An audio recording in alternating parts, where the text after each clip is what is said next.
Hoje conosco aqui no ICL, Jamil César Chad, um dos mais respeitados e premiados jornalistas do Brasil e que vive mundo afora. Estudou Relações Internacionais na PUC de São Paulo, fez mestrado também em Relações Internacionais em Genebra, na Suíça, já esteve em mais de 70 países, entrevistou vencedores do Prêmio Nobel, cobriu eleições, cúpulas de chefe de Estado, escreveu sobre corrupção na Copa do Mundo, visitou acampamentos de refugiados na Europa, na África, no Oriente Médio, viajou com 2 papas, Bento XVI e o Papa Francisco. É correspondente internacional há mais de 20 anos e faz parte de uma rede de especialistas no combate à corrupção organizada pela Transparência Internacional. Foi um dos pesquisadores da Comissão Nacional da Verdade, criada para investigar os crimes da ditadura. Publicou 11 livros no Brasil e nos Estados Unidos, por 2 vezes foi finalista do Prêmio Jabuti e recebeu na Suíça o Prêmio Nicolas Bouvier por sua obra sobre a fome. Premiado 2 vezes como melhor correspondente brasileiro no exterior, recebeu também o troféu Audálio Dantas, Indignação, Coragem e Esperança, concedido para profissionais de imprensa que dedicaram suas vidas à defesa da democracia, da justiça, do direito à informação e da liberdade de expressão. Hoje, Jamil é colunista do UOL, comentarista nosso aqui do ICL e em seu penúltimo livro, O Indomável, João Carlos Martins, Entre Som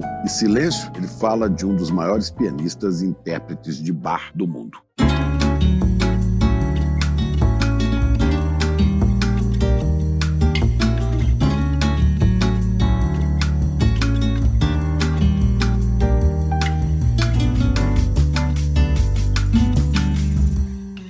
É um prazer enorme estar com você aqui, Jamil, né? Raramente aqui dentro do ICL, sempre na nossa tela, não é?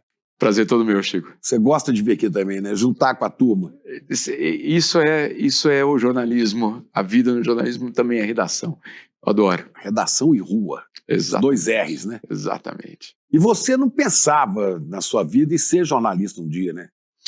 Não, mas aí veio aquela mosquinha, né, que vem e pica e contamina com essa excitação do jornalismo, e aí não teve volta. Nenhum momento, desde então, nenhum momento eu pensei em falar, não, esse talvez. curso de jornalismo você fez Relações Internacionais. Exatamente. Estudou Ciência Política, né? Exatamente. Mas... E como é que virou jornalista? Olha, o que aconteceu foi que no final da faculdade, e eu fiz PUC aqui em São Paulo, tinha uma espécie de trainee, naquele momento, da Gazeta Mercantil. E eu pensei, bom, vou experimentar, vamos ver o que é isso. Eu, sinceramente, quando eu entrei, eu falei, esse é o... Aqui é o meu lugar. Aqui é o meu lugar. Você tem toda a razão. Rua e redação, e, acima de tudo, entender como as decisões são tomadas que afetam a vida de milhões de pessoas. Era isso que me fascinava. Como essa decisão foi tomada? Por quem ela foi tomada? O que influenciou nessa decisão? Que pessoas que não têm a mínima ideia que essa decisão foi tomada vão viver a consequência dessa decisão. É isso que me fascinava. Então são os 3 R's. Perto da redação, perto da rua e perto do rei, ou dos reis. Ou dos reis, exatamente. E você começou a trabalhar na Gazeta, então, e depois foi para a Europa? Primeiro eu fui para Brasília, fiquei 2 anos em Brasília, na Gazeta Mercantil, aquela escola que é o Congresso Nacional. Ela é uma escola, ali realmente passei horas e horas naquelas comissões, e ali você entende não só o Brasil, mas você também entende a política, você entende as manobras, e aí, obviamente, você pode discordar, pode concordar, mas ali é uma escola absoluta de jornalismo para você entender que tem uma palavra-chave na política: poder. Essa palavra move muita gente ali dentro. E para mim foi uma aula espetacular de 2 anos, um curso intensivo dentro do Congresso Nacional. Eu ficava só no Congresso praticamente. Que época foi essa? Que governo era? Era 99 e 2000. Entre 99 e 2000. Final do Fernando Henrique. Você viu fervendo as coisas ali, os interesses, os conflitos, as contradições, né? E essas contradições são fascinantes, porque elas realmente ficam evidenciadas. E o nosso trabalho é esse, né? Não é a denúncia pela denúncia, mas tentar entender o que é feito, não só do dinheiro, do orçamento, etc., mas daquele mandato que a gente deu para que os políticos governem em nosso nome. Em nosso nome, o que é feito exatamente? E ali para mim, realmente, 2 anos de uma espetacular escola de política.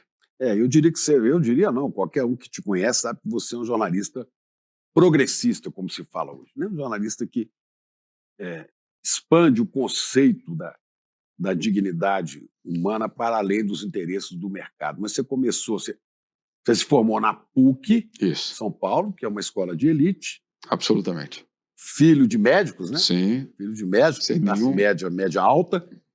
Exatamente. Depois vai para a Gazeta Mercantil, da Gazeta depois vai para a Europa. Para Genebra, não para... Então é o seguinte, esse cara tem tudo para ser, né, um fresquinho, um cara da tradicional família da direita. E não é. Como é que teve essa virada? Como é que você, no meio desse poder todo, você viu que existe um povo brasileiro vítima de uma desigualdade absurda? Não só brasileiro, eu diria, mas tem, claro, aqui esse é talvez o maior crime, né, que a gente convive todos os dias.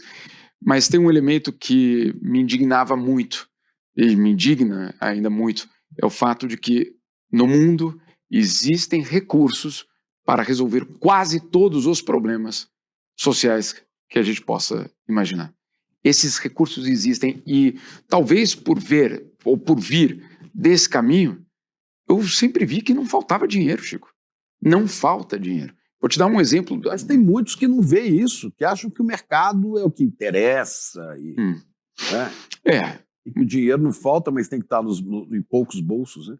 É verdade. Inclusive com aquelas teses que, não, primeiro a gente faz o bolo crescer, depois divide, que você conhece muito bem. Que o Delfim falava. Exatamente. Depois ele vai e come o bolo todo sozinho. Exatamente. Né? Então, eu sempre ficava muito indignado e, na verdade, muito chocado com o fato de que problemas estruturais, na verdade, históricos, fome, pobreza, que faz parte da história da humanidade, poderiam ser resolvidos não com uma fração minúscula, mas com os recursos. Um dado simples. O ano passado, o mundo gastou 2 trilhões e 800 bilhões de dólares em armas. 2 trilhões e 800 bilhões. É muita grana. Recorde absoluto. Bilhões de reais com armas. Obrigado pela tradução em português. Exatamente. Quanto custa para erradicar a fome no mundo? Muita grana. Isso nunca vai ser feito. Será? Então aí, Jeffrey Sachs, vencedor do Prêmio Nobel de Economia, economista americano, calculou isso há 20 anos. Que se o mundo gastasse durante 20 anos 120 bilhões de dólares por ano, essa meta seria atingida. 120 bi por ano é muito? Claro que é muito. Durante 20 anos, claro que é muito. Mas faz a conta. Se em um ano 2 trilhões e 800 bi foram gastos em armas, é só a gente... 2 trilhões e 400 bi você acaba com a fome. Pronto. Menos do que isso. Né? Na verdade, em outubro já estaria acabada a fome. Né? Pois é, mas a sua... De onde é que veio essa sementinha que germinou em você para indignação, para perceber essa situação de injustiça? Olha, eu acho que sair de São Paulo, daquele meio que eu vivia, foi muito fundamental. Primeiro, ir para Brasília, onde o Brasil todo está ali presente também. Eu me lembro que em Brasília eu tomei a decisão, desde o começo eu tomei a decisão de que eu não ia depender dos meus pais, pelo menos nesse começo, e que eu iria tentar fazer a vida sem essa ajuda. E foi curioso porque daí eu me dei conta que não podia morar no plano piloto. Né? Então eu fui morar em Taguatinga para poder colocar dentro do orçamento. E aí você descobre que é real, obviamente, a disparidade entre o plano piloto e Taguatinga e todo o entorno de Brasília. Então ali também foi um momento importante. Uma outra questão importante é quando você passa a ser imigrante. Porque por mais que você venha com tudo garantido, etc., o teu contato e a visão que se tem de você é também de imigrante. Né? Eu conto uma história, eu sempre conto essa história porque eu entendi ali que talvez eu seria imigrante o resto da minha vida, ou visto como imigrante. Eu fiz o mestrado. Quando eu terminei o mestrado... Em Genebra. Em Genebra, na universidade onde Kofi Annan se formou, o curso onde ele fez, basicamente o celeiro ali dos diplomatas da ONU, etc. Muito bem.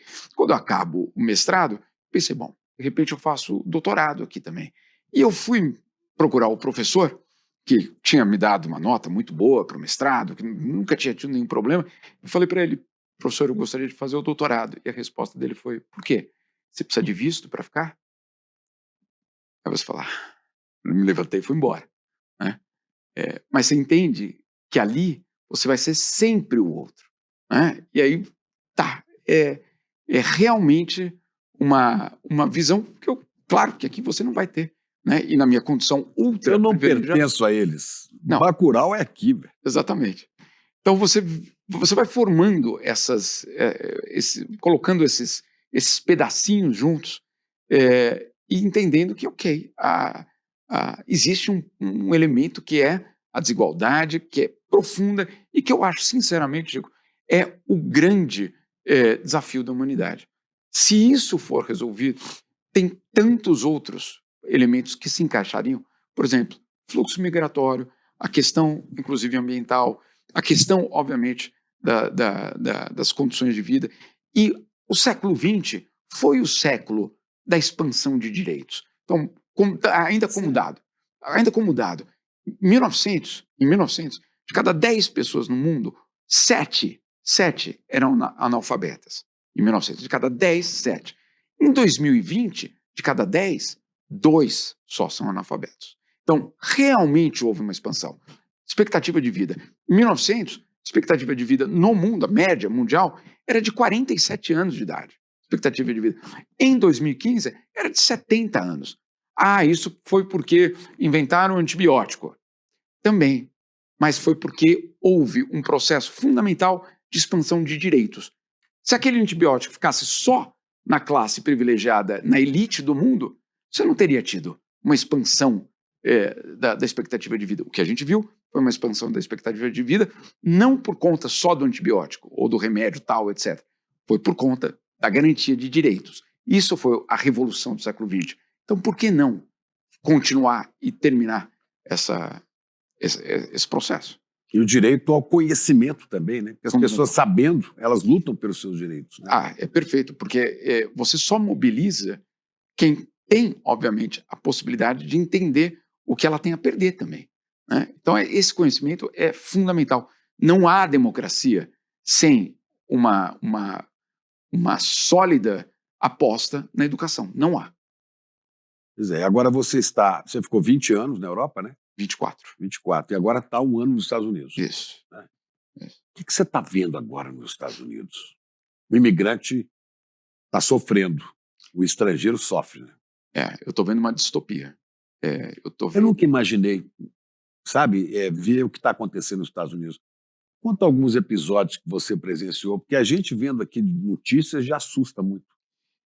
Eu tomei a decisão de sair de Nova York nesse período e fazer uma viagem. Você foi da Suíça para Nova York? Para Nova York? Você decidiu ir? Foi uma decisão da família que a gente precisou fazer isso. Tomamos a decisão de ir para Nova York e passar 1 ano. As crianças Você tem também. 2 filhos, né? 2 filhos, a mãe deles também está lá, todos estão lá. E a decisão não era exatamente por conta da expectativa de um colapso que a gente está vendo. Não. Né? Tinham outros motivos, mas chegamos num momento, eu acho, de uma encruzilhada impressionante daquele país. E eu decidi que de Nova York eu ia fazer o maior número de estados possíveis. Fiz 15, dos mais pobres eu diria, aos locais mais incríveis em termos de dinheiro, inclusive de poder. Agora, o que eu vi é, obviamente, uma distopia que não é uma ficção. Porque uma ficção é quando você cria algo absolutamente imaginário que... Não é isso. É uma distopia porque pessoas reais estão sofrendo muito. Eu me lembro no dia da eleição, quando o Trump venceu, aquela noite eu decidi passar, aquela noite de apuração, na festa organizada pelos ultraconservadores. Eu tomei essa decisão deliberada. Eu queria ver a cara. Eu quero ver quem são essas pessoas. Ou para eles chorarem, né? Ou para saber o que aconteceria. Chico, foi tão impressionante. Não era uma comemoração festiva. Era uma raiva. Celebração do ódio. Era uma celebração do ódio, eram abraços não de carinho, não de esperança. Eram abraços absolutamente raivosos de voltamos, se preparem. E eu saí daquela festa, era 3 da manhã, eu fui andando até o apartamento e eu fui chorando, porque eu não conseguia aguentar de ver aquilo ali, pensando quantas pessoas vão sofrer muito a partir desse momento. Você já tinha antevisão do que a gente tinha assistido. Me embrulhou o estômago aquela noite. Me embrulhou o estômago a fúria daquele grupo. Era um grupo, vamos dizer assim, ok, dentro do Partido Republicano com alguma influência, etc. Mas não são, nenhum daqueles ali virou ministro do Trump. Mas era um sentimento de vingança. Essa vingança foi muito... Eu fiquei muito assustado. E aí eu resolvi fazer uma viagem, tanto que vai sair um livro em julho sobre essas viagens, e eu vi imigrantes... Você viajou os Estados Unidos todo, né? Olha, eu não contei os quilômetros, eu até deveria fazer, mas, por exemplo, eu desci o Mississippi inteiro, o rio Mississippi quase inteiro. Eu peguei a fronteira do México com o Texas e fiz pelo menos 700 quilômetros só dessa fronteira, percorrendo o muro, vendo de um lado do muro, do lado mexicano, pessoas que tinham vendido tudo na vida para chegar naquele muro e descobrir que naquele momento nunca mais, ou não entrariam. E, Chico, sem a possibilidade de voltar para casa. Onde que eles vão? O limbo... Não tem mais nada, né? Não tem mais nada. Eles venderam tudo para chegar até aquele local. Ah, mas o problema deles, é mesmo problema deles? Ou é nosso? Ou é dessa desigualdade brutal, criminosa que a gente vê todos os dias? Agora, onde é que estão os estadunidenses que têm princípios, que têm ética? Tem muitos humanistas nos Estados Unidos, né? Tem. Onde é que estão que a gente não ouve a voz deles agora? A gente só ouve essa estupidez do Trump e seus asseclas. Olha, Chico, em parte, ou por alguns meses, foi um desânimo muito grande. Eu vi muito ativista, muita gente de grupos de direitos humanos numa quase depressão, né? Porque muita gente sabia o que poderia vir. Então teve, sim, foi um golpe muito duro. Foi um golpe que deixou muita gente desestabilizada. Então você tem nesse grupo uma desestabilização grande. Você tem no Partido Democrata uma guerra interna real, né? Não há um líder. Quem é o líder hoje do Partido Democrata? Não existe, né? Então Bernie Sanders, o resto do partido não quer. Quem é? Não há. Obama. Então o Obama não quer, porque ele não quer manchar a imagem, o legado que ele deixou, os 8 anos, né, os 2 mandatos dele, ele não quer manchar uma eventual derrota outro dia. O Donald Trump fez uma provocação. Nem pode ser candidato, porque já foi 2 vezes, né?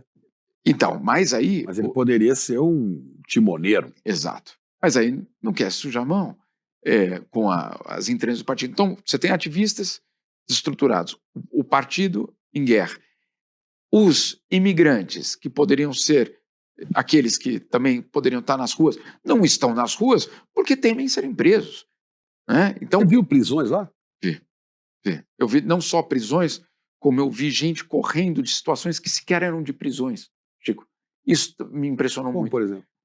Uma batida, um acidente de trânsito, e a polícia chegar para lidar com aquele acidente de trânsito e as pessoas fugirem daquele local da rua, achando que eventualmente aquela polícia poderia ser a polícia migratória, levar as pessoas. Então, é real esse medo, é real. Outro dia eu conversava com uma brasileira que contava que ela estava num dilema. O dilema era, muitos desses imigrantes recebem por semana, né, o salário, não por mês, por semana. Se ela não comparece naquela semana, ela não recebe. Aí houve aquele rumor de que no bairro dela havia agentes da polícia, ela optou por não ir naquela semana ao trabalho. Na semana seguinte, o patrão dela ligou para dizer que, olha, você não está vindo, contratei outra pessoa. Então ela perdeu aquele emprego. Ela foi tentar um emprego em outro lugar, não conseguiu. E aí ela começou a ver que se ela não saísse de casa, ela não ia receber. Se ela não recebesse, ela ia ser despejada. E aí é um ciclo dramático, né, de uma pessoa que tem que decidir sair de casa e eventualmente ser presa, ou sair de casa e sobreviver financeiramente. Essas são as histórias reais dessa... É muito parecido com a ditadura militar no Brasil, principalmente no período da junta militar e do Médici depois, né? Nos anos 70. A gente... Eu estava saindo de faculdade, eu me lembro que a gente saia na rua e tinha medo. Tinha medo de ser identificado, achar que você pensa diferente. Então, Mas, chegava na sala de aula na faculdade, tinha dedo duro. Então, e o dedo duro, claro, eventualmente ali foi criado um sistema para dedurar. Hoje existe um sistema dentro criado pelo governo Trump para permitir que você dedure o teu vizinho, permitir que você dedure isso por aplicativo, inclusive. Né? Se você ficar sabendo de alguém que está empregando irregulares. Então, qualquer tipo de ilegalidade no sistema laboral, por exemplo, pode ser denunciado pelo teu concorrente, pelo outro funcionário da própria empresa. E aí, claro, o dono da empresa é multado de uma forma absurda e aqueles funcionários são presos. Prender gente para deportar no local de trabalho, Chico, é de uma crueldade. Porque não são criminosos, são pessoas tentando trabalhar para sobreviver, ganhar dinheiro, eventualmente mandar, inclusive, para os seus países de origem esse dinheiro. Eu nunca vi desse grupo, que é o mais vulnerável, eu nunca vi tanto medo. Eu, 24 anos na Suíça, convivendo, sim, com imigrantes de várias nacionalidades, eu nunca vi um medo tão grande, tão profundo na sociedade. E aí você tem, obviamente, aqueles que falam, mas também tem muitos aqui, né? Tem muitos. Experimenta viver sem agora, né? Então, essa vai ser outra realidade. Sempre teve uma grande população de imigrantes nos Estados Unidos. Né? Sempre. Teve no século passado, no século XX, século XIX, tem o que eles chamaram de braceiros. Braceiros eram os mexicanos que iam trabalhar nos Estados Unidos para permitir colheita, produção agrícola, tudo isso. E braceiros, esse nome é inacreditável. São braços. Não são seres humanos que eles traziam. Eles traziam braços para colher e para, obviamente, a economia americana circular. Há uma grande potência agrícola. Ninguém fala da escravidão, que o Trump não quer que seja conversado mais sobre esse assunto. Ninguém fala sobre a imigração que permitiu tudo isso. Então, enfim, é uma hipocrisia profunda. Eu queria ver tudo isso. Você não corre o risco de, você está aqui no Brasil, de amanhã voltar para os Estados Unidos, ser barrado no aeroporto e ser mandado de volta? Qual a sua sensação?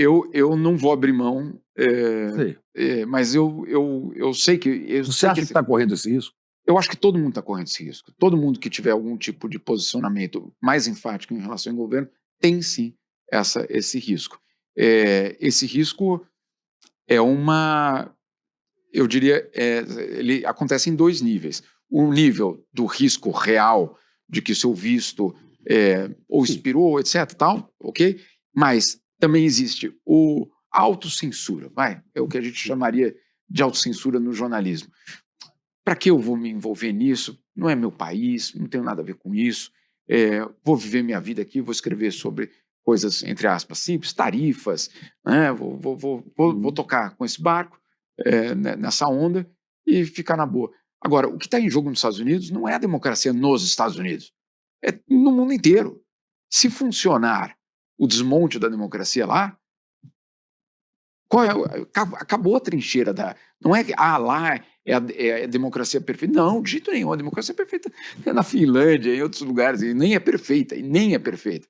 Agora, se a democracia americana ruir, eu não sei o que pode ser da América Latina, de tantos outros lugares do mundo. Está ruindo, né? Está ruindo. Isso outro dia eu estava conversando com o Steve Levitsky, que é o autor daquele livro Como Morrem as Democracias, e eu fiz uma provocação, porque ele sempre falava Trump líder autoritário, Trump líder autoritário, e repetia isso várias vezes.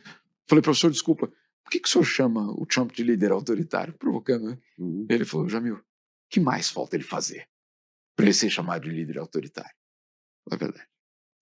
Ele prende juiz, ataca universidades, bane livros, cria uma sensação de medo no país, promove a desinformação como arma política, né?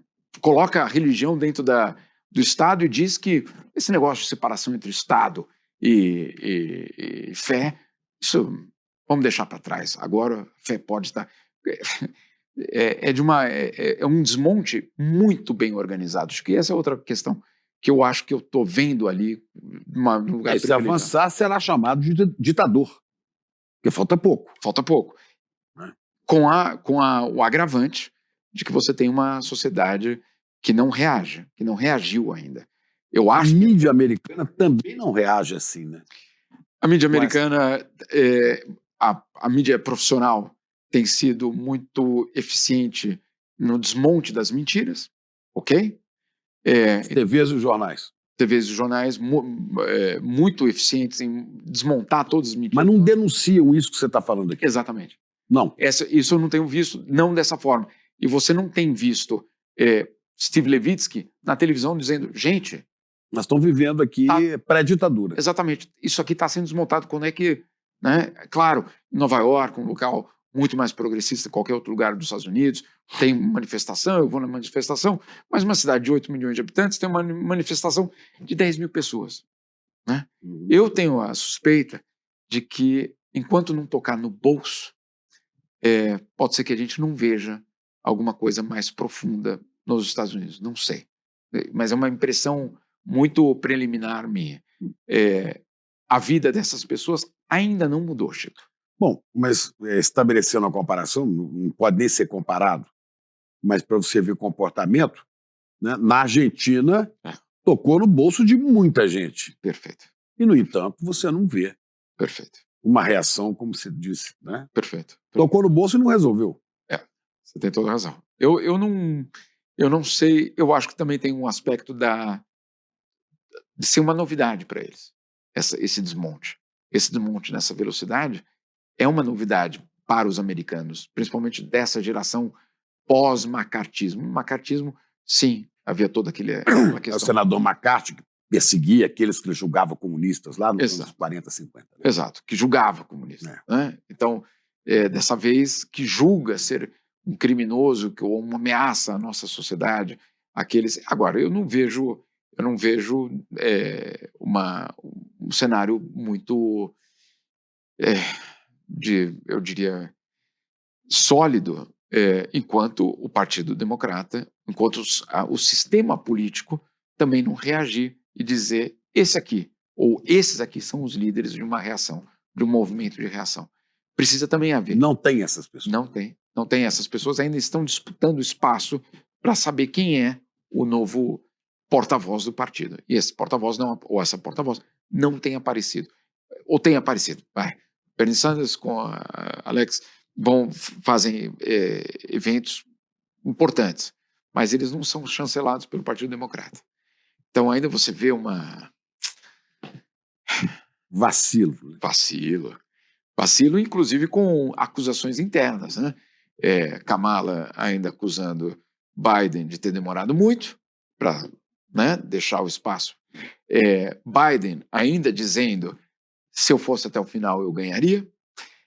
Dentro do partido, um grupo dizendo o fato de não ter tido as prévias foi determinante para não ter uma pessoa forte.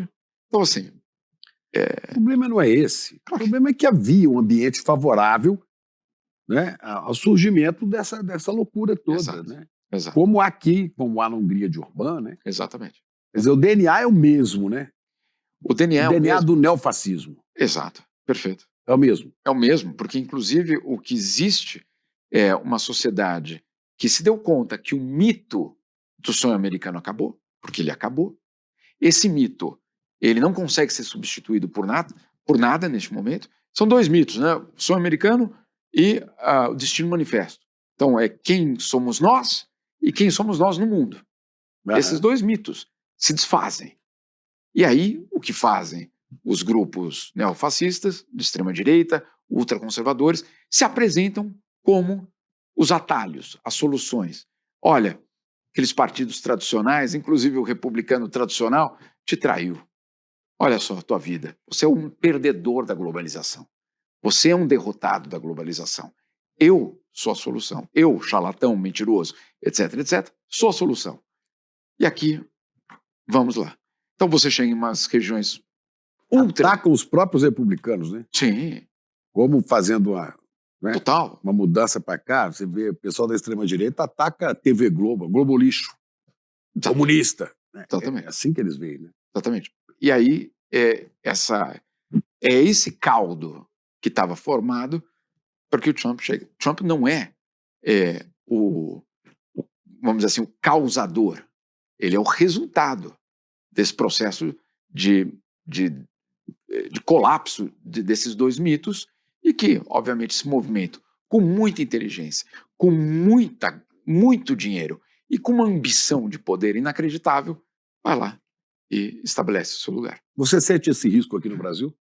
Sem dúvida nenhuma. Chico, eu brinco que nós temos um fuso horário com os Estados Unidos de 2 anos. Esse é o fuso horário. Né? Capitólio lá. Capitólio, 2021, Praça dos Três Poderes, 2023. Eleição em 2020 lá, eleição em 2022 aqui. Vamos parar e olhar o que aconteceu.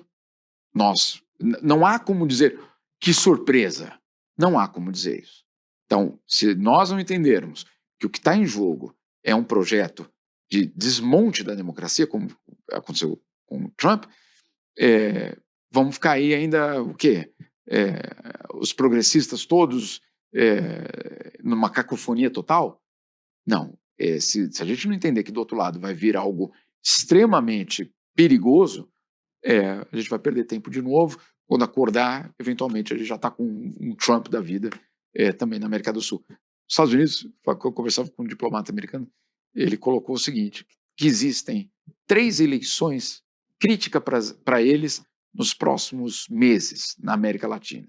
Chile, este ano, Brasil e Colômbia no ano que vem. Olha esse mapa. Eles precisam dominar esses 3 para ter a América Latina toda nas mãos. Chile, Brasil, Argentina já tem, Peru já tem, Equador já tem. Se a Colômbia também cai, você tem basicamente a América do Sul na mão da extrema-direita, ou pelo menos simpático, Paraguai também, perdão, Paraguai é um enorme aliado americano hoje. E aí, obviamente, para Donald Trump é a transformação da América do Sul, pelo menos na América do Sul, no seu quintal. Já tem El Salvador, etc, etc. Então é muito perigoso. O que está em jogo na eleição no Brasil no ano que vem é muito mais do que só o nosso destino, é o próprio destino da América do Sul. Agora, rodando pelo mundo e falando de tiranias, qual foi o primeiro impacto que você teve na profissão? Mais de 70 países, quando você encontra a realidade fora do Brasil e fala como é duro esse negócio, a vida das pessoas no planeta. Qual foi a primeira experiência que você teve que te impactou muito? Eu acho que uma delas foi uma história que eu até cheguei a escrever sobre ela. Eu nunca, naquele momento eu não escrevi. Foi tão impactante que eu achei que aquilo ali só era impactante para mim, né? Porque eu talvez não estava acostumado com aquela situação, etc. Eu tinha ido para o interior da Etiópia para fazer uma reportagem sobre acesso à saúde. E principalmente era a AIDS, o grande tema naquele momento. E eu fui em um hospital, o diretor do hospital, imagina, no interior da Etiópia. Chico, então, assim, o hospital é uma... Sei. Né? Enfim, eu chego nesse local e o diretor do hospital me falou, olha, estou atendendo uma paciente, espera aqui fora. Eu estou fora e tem 2 garotinhas brincando. Devia ter 13, 12, 13 anos. E, claro, imagina, no interior da Etiópia chega uma pessoa, obviamente, diferente de todos que estavam ali. As meninas vieram perguntar, quem é você, né? O que você está fazendo aqui? Etiópia, também minha sorte, falo inglês. Eu expliquei, eu sou jornalista, sou do Brasil, etc. E tal. E eu falava o meu nome, elas não entendiam. Eu não sei porque eu tinha um cartão no bolso e mostrei para elas meu nome, né, para elas. E uma delas falou, posso ficar acordando? Pode. Conversa de talvez 2 minutos. E o diretor, eu lembro, saiu da salinha dele e me chamou e eu fui. Quando fiz a entrevista, visitei o hospital, não sei o que e tal, fui embora com todas as mulheres com os véus super coloridos, e fui embora. Depois ali nem olhei aquelas meninas. Uns 6 meses depois, eu morava na Suíça, eu abro a caixa de correio e tem um envelope muito surrado, com uma letra muito infantil, da Etiópia. Não conheço ninguém na Etiópia. Tem uma carta. Eu olhava para a carta e era meu nome. Eu abro a carta, era uma daquelas meninas, nunca vou saber qual das duas era, dizendo: olha, você passou por aqui, etc. Fiquei com o teu cartão desde aquele momento. Minha mãe estava no hospital, ela estava doente e morreu algumas semanas depois. Meu irmão foi assassinado e meu pai abandonou a casa. Eu não tenho absolutamente mais nada. Eu peguei o último dinheiro que eu tinha para comprar esse envelope, essa carta, e colocar no correio e pedir para você casar comigo e me tirar daqui. Aí você fala, e a carta era obviamente muito infantil, mas com uma dor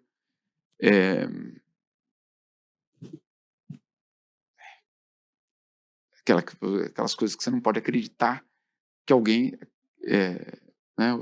Certa vez eu contei essa história, eu falei, mas prostituição não, cara, você não entendeu nada, você não entendeu nada. É absolutamente o desespero total de uma garotinha. Salve a minha vida. Só isso.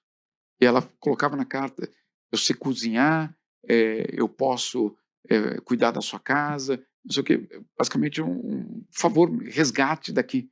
Né?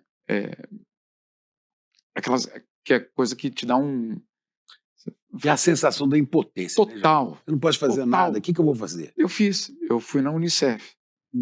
E mostrei. Quantos anos tinha essa menina? Uns 13? Devia ter no máximo 13, no máximo, porque eu lembro que ela é muito pequena. Quer dizer, a verdade é que eu não sei nem qual das duas era. Essa é a verdade. Não sei qual das duas ficou com um cartão e escreveu. Não sei. Né? Nunca vou saber. E eu vou na Unicef para explicar da história, etc. E aí eu lembro da cena também, é outra parte dessa história que eu não vou esquecer, que a pessoa pega a carta e fala, muito obrigado, vou colocar aqui na pilha de casos. Você fala, é isso. Esse é e naquele momento eu estava lendo aquele livro, O Mundo é Plano, né? O World is Flat, falando do desenvolvimento para toda a humanidade, que o desenvolvimento está chegando para todo mundo. Está chegando para todo mundo, cara? É mesmo? Ou quem é esse mundo? Quem faz parte, Chico, da humanidade? Essa menina faz parte do que a gente chama de humanidade, ou que tem direito a ser chamada de humanidade? E assim foi realmente ao longo de vários anos, várias histórias dramáticas, né? De você entender que nós somos o ápice do privilégio, né? Que a gente não tem quase direito de levantar triste. E o triste também é que a maioria de nós, que somos o ápice, né? Ou não sabemos ou não tomamos conhecimento da existência dessa realidade, ou tomamos e fingimos não saber, não queremos saber disso, eu quero é passear, divertir, ter prazer na vida, né?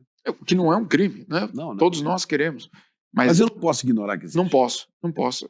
Aconteceu também algo muito parecido, era um molequinho, era um lago, essa era uma matéria já no Quênia, era um lago que tinha... No Quênia, também no interior do Quênia, já na fronteira com a Somália. E era um lago que as crianças eram trabalho escravo, eram escravos, basicamente, trabalhavam pescando logo de manhã, 6 da manhã, pescavam no lago, traziam esses peixes e os donos, basicamente, dos barcos levavam esses peixes para serem vendidos no mercadinho local que tinha.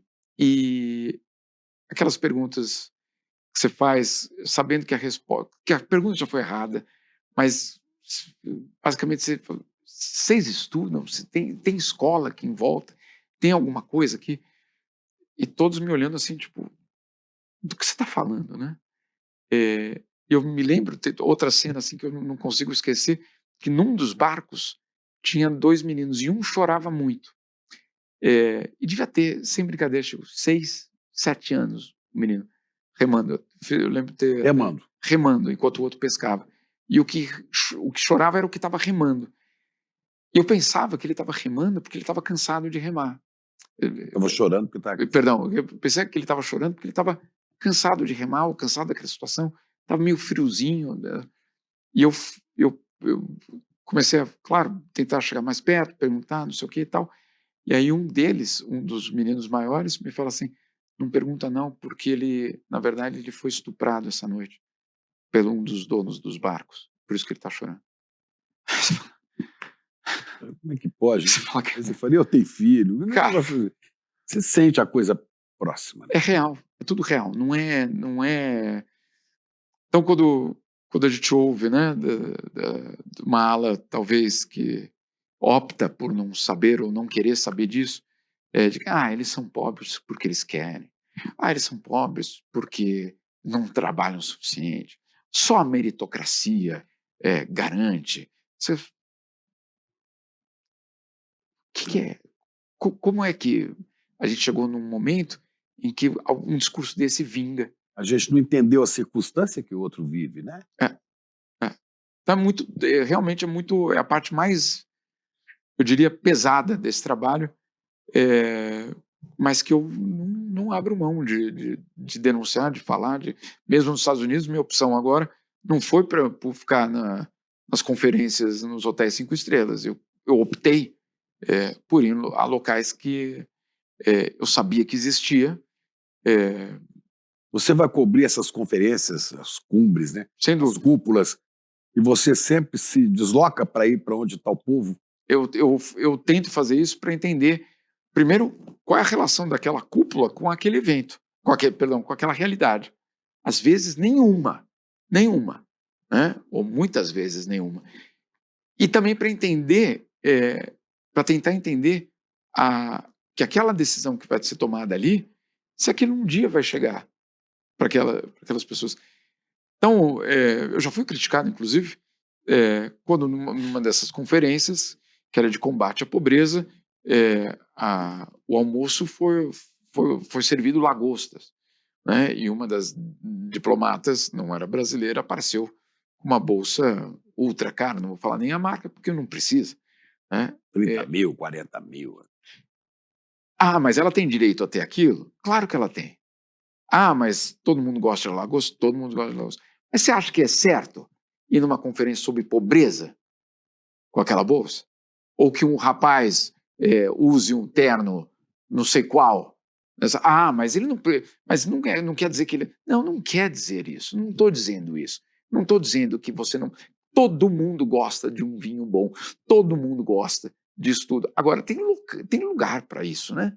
Será que ali, num evento de combate à Olha, eu vi pobreza... terno anunciado aí por 60, 70 mil reais. Então, você Mas precisa... eu não gosto, não, nem que eu ganhasse de presente, eu não gostaria de vestir uma coisa dessa jamais, né?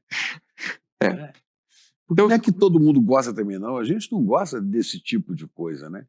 me preocupa muito quando os artífices daquele novo tratado, aquela nova resolução, não se dão conta da... E não dá para fazer o trabalho, ao invés de ir lá colher a voz deles como jornalista, para fazer seu trabalho de repórter e para também interpretar à luz do que você viu lá fora, né? Fala, tá vendo esse descompasso? Não dá para chegar para algumas lideranças das quais você se aproxima e comentar e falar disso. Você Eu faço com já muita frequência. é? Eu faço, Qual é a inclusive... reação dessa elite, entre aspas, quando vê quando você traz a realidade na cara deles? Você sabia que tem isso aqui? É curioso, porque eu faço questão de mandar, inclusive com fotos, né? Inclusive do muro. Ali tem algumas fotos do muro que foram muito impactantes, de crianças que hoje eu não sei O onde muro, estariam. o muro O muro México e México e Estados Estados Unidos. Unidos. E quando a pessoa te responde, até no grupo de WhatsApp, ou no WhatsApp, triste, hein? Triste, hein?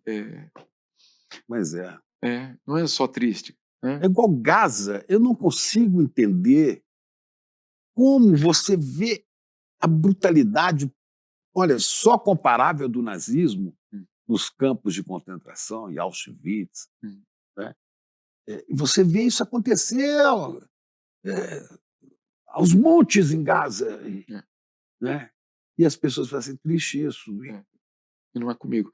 O que eu acho que talvez, eu não sei se é a nossa responsabilidade, quer dizer, também é a nossa responsabilidade como comunicador, é tentar furar um pouco do muro que existe entre, isso fica longe de nós, isso não tem nada a ver comigo. O que eu sempre digo, a derrota da democracia, o fracasso da democracia em um país é o fracasso da democracia em todos os países. Porque quem é que garante que aquele modelo um dia alguém diga, funcionou lá aquele desmonte. Talvez eu implemente aqui em casa. Né? Ou o Estado de Direito, que às vezes as pessoas, não, mas é isso mesmo, é bandido. É bandido, eu não estou dizendo que ele não é bandido, né? Mas todas as teses, tudo mostra que você matar o bandido não mata o crime. Né? O oposto de um país pobre não é um país só rico. Nós somos a 10ª maior economia do mundo. E daí? E daí? O oposto de um país pobre é um país justo, onde todos caibam, onde a gente pode, obviamente, garantir que todos tenham direito. Então, quando você fala de umas coisas dessas, não tem nada a ver com isso. Eu nunca tive escravo. Né? Aquela história absurda. Não, você vive o legado da escravidão. Você é o resultado desse resultado. Agora, você vê no mundo hoje, nas viagens todas que você faz, você tem visto lideranças que nos estimulam a ter esperança? Você tem encontrado líderes dessa elite política, econômica, que você fala assim, pô, esse cara vai ajudar muito? Não, da elite política, realmente, o presidente Lula disse isso certa vez, e eu falei, vou testar essa tese dele, que ele disse, tem um déficit de liderança no mundo. Ele disse isso uma vez. O Lula disse. E eu falei, vou testar. Eu até achei um pouco exagerado da parte dele, ou ele querendo se apresentar como vamos dizer assim, a solução para o déficit. Né?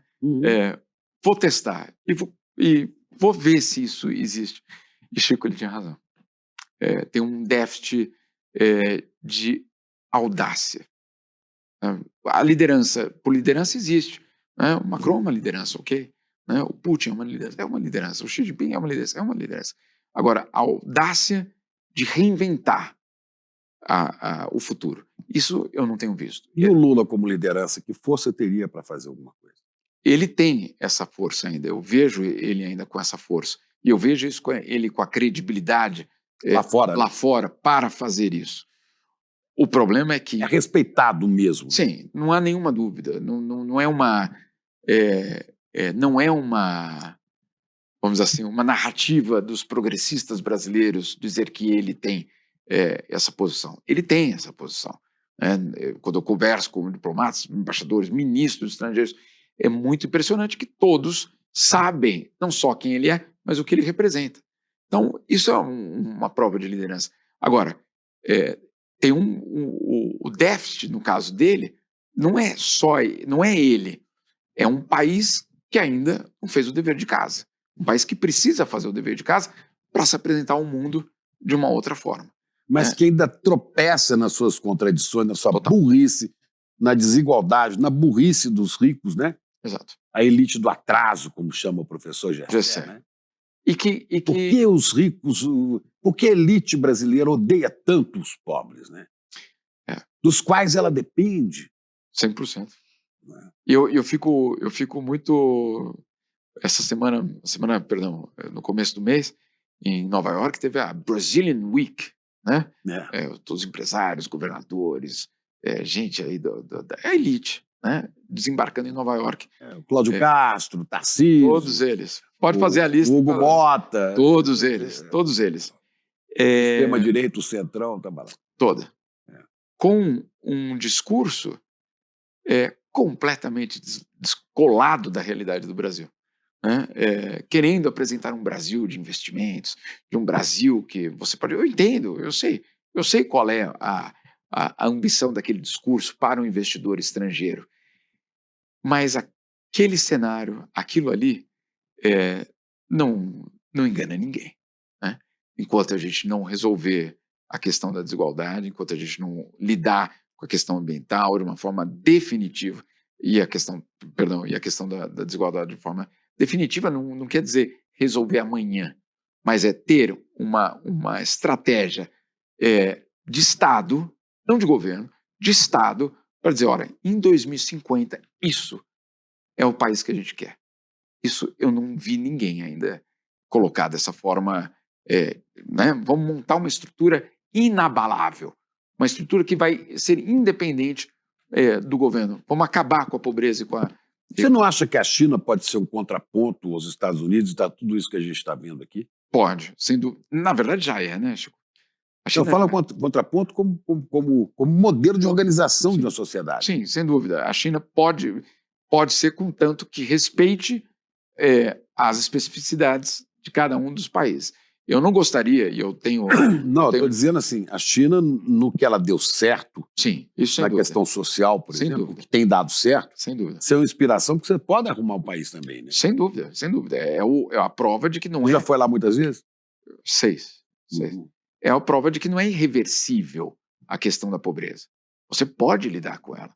Você tem a possibilidade de erradicar. Hoje a China vive a primeira geração que não teve contato com a pobreza. Essa é a primeira geração na história da China que não teve esse contato. Então isso é histórico, é uma revolução, sem dúvida nenhuma. Você pode concordar, não, mas eu não concordo com isso. Ok. Agora, A questão das liberdades. eu sempre digo, eu como jornalista teria sérios problemas lá, né? Uhum. Agora, não há como negar o que foi feito. Não há como você falar, mas será que isso valeu a pena? Vai perguntar para os milhões, das milhões de pessoas que saíram da pobreza, né? Então, assim, não é justificar a ditadura, Eu sei. não é isso, jamais. Mas você fala assim, essa condição de vida que esse cidadão tem lá com a família dele, comparado a um que vive numa favela debaixo de tiro no Rio de Janeiro, você fala, opa, Exatamente. né? Ou em São Paulo, que já está. Ou é São Paulo. A transformação social é o grande desafio do século XXI, junto com a questão ambiental, né? Esses são os dois grandes temas desse século. Guerras vão acontecer por esses dois elementos, pela questão da desigualdade e pela questão ambiental.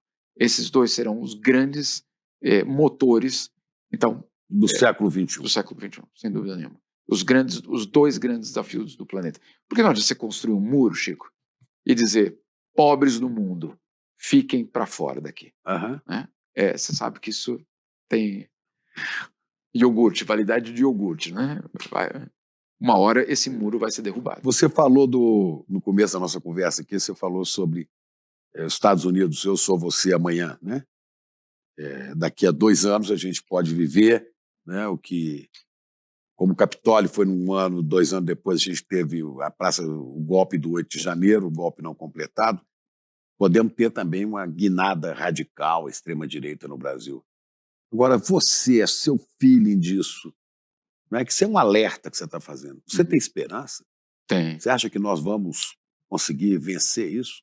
Eu tenho muita Nós, esperança. os humanistas, os democratas, os progressistas. Chico, eu não posso nem me dar o direito de perder a esperança. Não vou. Porque é o que eles querem. Que a gente perca a esperança. Que a gente ache que não vale a pena lutar. Que a gente ache que, bom, esse é o novo mundo e paciência. Vamos ter de lidar com essa nova realidade. Eu não vejo... eu vejo eles, basicamente, a extrema-direita, lutando para que a gente desista. É simples assim. Né? Ou que o discurso deles seja tão absurdamente poderoso que a gente fala, então vamos moldar o nosso para atender a essa... Não, eu não vou abrir mão. Eu acho que todos nós que estamos nesse lado, a gente tem uma obrigação histórica, caiu na nossa geração essa responsabilidade. A gente, principalmente a minha geração, a tua não, e eu acho que a gente tem muito que ouvir vocês, a gente nasceu numa situação em que a gente achava que a democracia estava na certidão de nascimento, né? Que estava absolutamente garantida, que não tinha volta atrás. Eu lembro uma conversa que eu tive com o Javier Solana, ex-secretário-geral da OTAN, espanhol, muito amigo, inclusive, do Amorim, dos brasileiros, e eu me lembro, a gente conversando sobre democracia, e eu perguntei, o que você acha da democracia brasileira? Isso foi em 2000, 2001, ele falou, irreversível. não há chance da democracia brasileira levar um outro golpe. Opa, Aí você pensa, puxa, passamos tão perto disso, né? Estamos tão perto disso ainda. ainda. Então, é a nossa geração que vai ter, ou que está tendo essa responsabilidade. E eu digo, a nossa instituição, que a gente defende, que você faz, e que eu realmente me espelho muito na tua trajetória, Que é isso? é de pegar, é verdade, de pegar o jornalismo como instituição e falar, eu vou defender o jornalismo profissional. Vamos fazer esses 4 pilares, né? O fato ser o que a gente vai reportar, o humanismo ser o nosso guia, a democracia, o livro de instrução, né? E a dignidade, obviamente, o norte. Não tem outra. Não, mas você é de esquerda. Eu não me importo, Chico, com uma direita, eu diria, que jogue o jogo democrático. Eu, obviamente, gostaria de vencer uma eleição, mas essa direita, ela pode existir, ela é legítima, contanto que ela faça absolutamente o que, por exemplo, fez a Merkel na Alemanha. A Merkel nunca foi nem de centro, ela é de direita, mas ela acolheu 1 milhão de refugiados. Ela acolheu 1 milhão de refugiados. Então, assim, então dá para colocar o ser humano no centro? Claro que dá. Claro que dá. Mas olha só o que aconteceu na Alemanha depois. Não exagere, não é nada disso. Isso é um discurso da extrema-direita para capitalizar. Porque a desinformação não é um erro de apuração.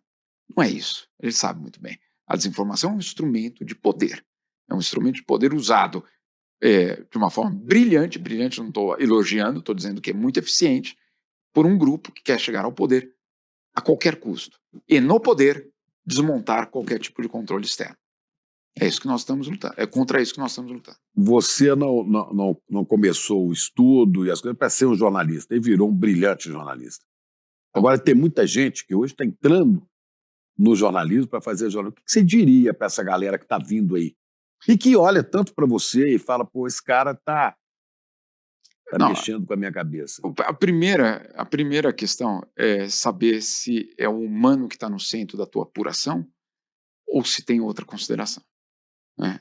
Está no centro do seu interesse jornalístico, o ser humano. O ser humano tem que estar no centro. Na questão ambiental, é o ser humano. Na questão da política, é o ser humano. Na questão da economia, é o ser humano. Não é o mercado. Não, o mercado tem que servir. Né? Se não serviu, então está errado. Está errado. Mas gerou. Mas ali a conta tem que bater. Não tem que bater, tem que servir. Serviu? Estamos bem. Então, para o jornalista que está chegando agora, eu diria, foque no ser humano. Qual ser humano? Todos. Todos? Todos. Mas, sobretudo, aqueles que não são visibilizados. Aquele que não tem voz, nós temos obrigação. Aquele que não tem voz, nós temos a obrigação de ouvir e dar a voz da reivindicação dele. Agora, o que eu falo de todos é porque eu defendo o Estado de Direito e um processo justo para todos, inclusive para aquele que eu não concordo. Então, não é uma luta de revanche, não é uma luta para garantir, olha, que o meu grupo esteja no poder. É para que todos tenham direito a ter direitos. Aquele que você citou perfeitamente, aquele mais invisibilizado, aquele que não vai ter a mínima chance de sobreviver se não for ouvido, e aquele que tem todas as chances de também entender a distância que existe entre todos eles. Isso não há nenhuma dúvida que precisa ser feito, e o novo jornalismo, ou o novo jornalista que chegar, fique atento. Estou vendo que o nosso tempo está estourando, né? Mas eu queria te fazer uma última pergunta, e você responder fulano e por quê? Ao longo dessa trajetória de repórter pelo mundo, né? Qual foi a figura pública que mais te impactou, de quem você guarda uma maior força, uma maior mensagem? Olha, não é porque aconteceu agora, mas o Papa Francisco, olha, eu vou dizer... E você nem é um cara religioso, hein? Não, eu sou. É. Eu sou. Eu não sou católico. Sim, mas, eu digo isso. Mas eu todas as vezes que eu tive com ele, ou que nós viajamos, ou que eu vi ele numa situação, o posicionamento dele foi, acima de tudo, olhar para o outro como ser humano. É uma habilidade também, né, Chico? Não é qualquer um que consegue fazer isso. Mas, acima de tudo, é uma visão de mundo. Então, você ver o mundo e ver esse grupo que não tem voz, ou aqueles que estão absolutamente fora do contexto que eu chamo do conceito de humanidade, e você trazer eles para dentro do conceito de humanidade, ele tinha esse poder de fazer. E ele era o escutado, ele era, obviamente, uma referência. E ele tinha muita coragem, porque ali naquele meio, fazer o que ele fez, é verdade que teve toda uma tensão interna muito grande, mas ele foi uma pessoa de extrema coragem em agir da forma que ele agiu. Talvez era a ruptura ou chacoalhão que muita gente precisava ali dentro. Que o mundo precisa. Sem dúvida. Você diz que a habilidade, né, eu diria até um pouco do ponto de vista espiritual, né, que é dom, é virtude teologal, é aquilo que está lá no Coríntios 13, é o amor, é a compaixão, é a caridade, é o amor. Quer dizer, esse é um dom. Você tem que desenvolver esse dom, né? O dom da compaixão, de olhar para o outro, se colocar no lugar dele e sentir com ele. Né? Sentir com ele. E entender que se cada um de nós assumirmos uma instituição, né? A instituição é a biblioteca da esquina, a associação de bairro, o grupo, né, de professores.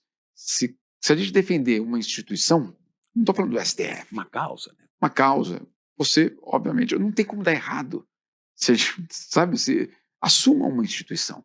A nossa é o jornalismo. Né? Velho, ser jornalista assim é gratificante, agora dói muito, né? Dói. Mas sem isso não há sentido. Não.